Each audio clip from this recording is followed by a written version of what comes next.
In this video right here, we got Lil Bansz, also known as the created player from The Flies. Let's make this clear from the jump. This is not Bansz's son, not his nephew. None of that. This is just his lil homie who's starting to make a name for himself.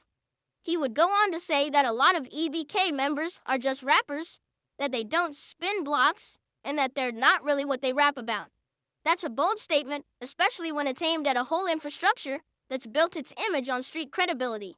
So now the question becomes, is Lil Bansz just talking reckless for attention, or is he exposing something the fans don't want to hear? Either way, comments like these can spark major tension in the Northern California rap scene. But without any more holdups, let's go ahead and jump right into it.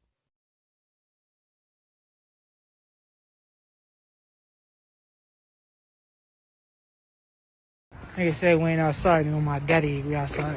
Mama, you having your bitch ass. Baby Max, you just lying. You just playing fake skits on my dead homie. Bro. No skits. None, nigga. Ain't even do a rock at us, nigga. On Love, nigga. Threes, nigga.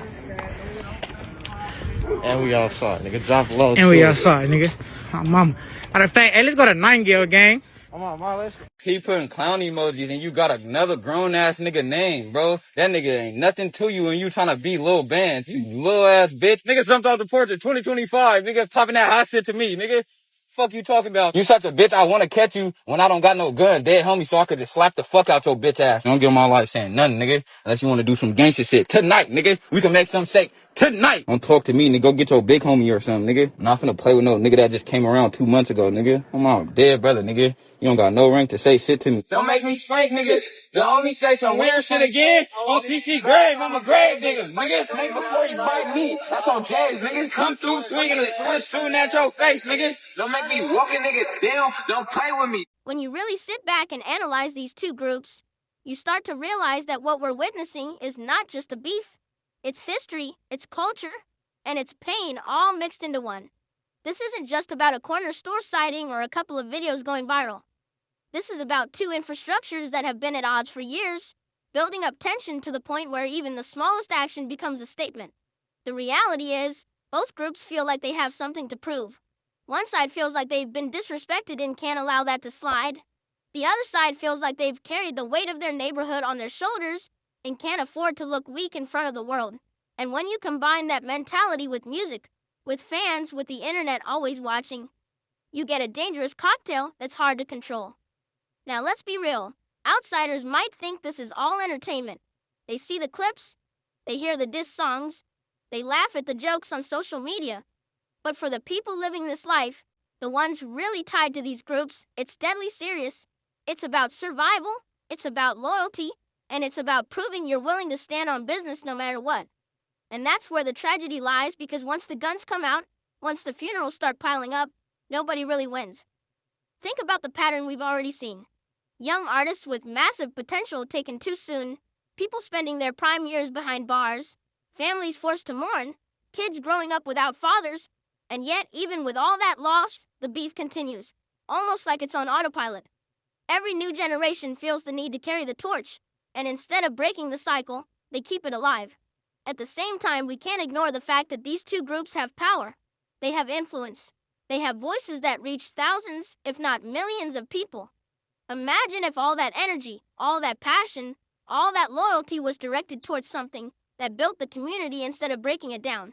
The same way they can move crowds with music, they could move crowds toward ownership, toward business, toward unity. But until that choice is made, we're stuck watching the same movie repeat itself. So as we wrap this up, understand this. These two groups are bigger than their names. They represent more than just rap. They represent a way of life, a mentality, a code that a lot of people in the streets live and die by. And until one of them decides to take a different path, the story doesn't end. It just flips to another chapter. The corner store moment we just saw might seem small, but in the streets, nothing is small. It's a message, it's a move, and every move in this chess game comes with consequences. The sad part is, at the end of the day, there's no real trophy waiting on the other side. The only thing guaranteed is more pain, more loss, and more wasted potential. The fans might stay entertained. The blogs might stay busy. But the truth is, both groups are slowly draining themselves of the very future they're fighting to protect. And until they realize that, this cycle won't stop. So the question I'll leave you with is simple. When will it end, and who's brave enough to finally step up and change the narrative? Because until that day comes, both groups will keep clashing, and the community will keep paying the price. This is bigger than rap. This is bigger than pride. This is life or death. As we close this story, the reality about these two groups is crystal clear. Nobody ever truly wins in a situation like this. What might start as music, a diss, or even being seen at the wrong corner store quickly turns into something much bigger. And in the streets, every small move carries heavy consequences. That's why even something as simple as a silent clip can mean the world to those watching from the outside in. The history and loyalty on both sides runs deep. Each group feels like they have something to protect. Their image, their name, their respect. And that's why the cycle keeps repeating. One side feels disrespected, the other side feels challenged, and the back and forth becomes nonstop.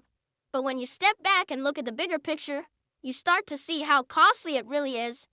We've watched artists lose their lives, others spend their prime years locked up, and families forced to deal with the heartbreak that comes from this ongoing war. The saddest part is that both groups have the power to change the narrative. They've proven that they can build fan bases, create movements, and influence thousands of people who watch their every move. Imagine if that same energy was channeled into growth, into building businesses, into uplifting their neighborhoods, into creating opportunities instead of taking them away. That's the potential that lies beneath all this chaos, but it's being overshadowed by the constant need to prove who's tougher and who controls what. So the question becomes, when does it stop? How many more people need to fall before someone says enough is enough? The truth is, if nothing changes, the next generation is going to pick up right where this one leaves off, repeating the same cycle of violence, loss, and wasted talent. This is bigger than rap, bigger than pride, and bigger than beef. It's about valuing life over reputation, and until that lesson is learned, the ending will always look the same. More losses than victories, more funerals than celebrations, and more wasted potential than fulfilled dreams. That's the reality, and it's up to them, and only them, to decide if they want to rewrite the ending.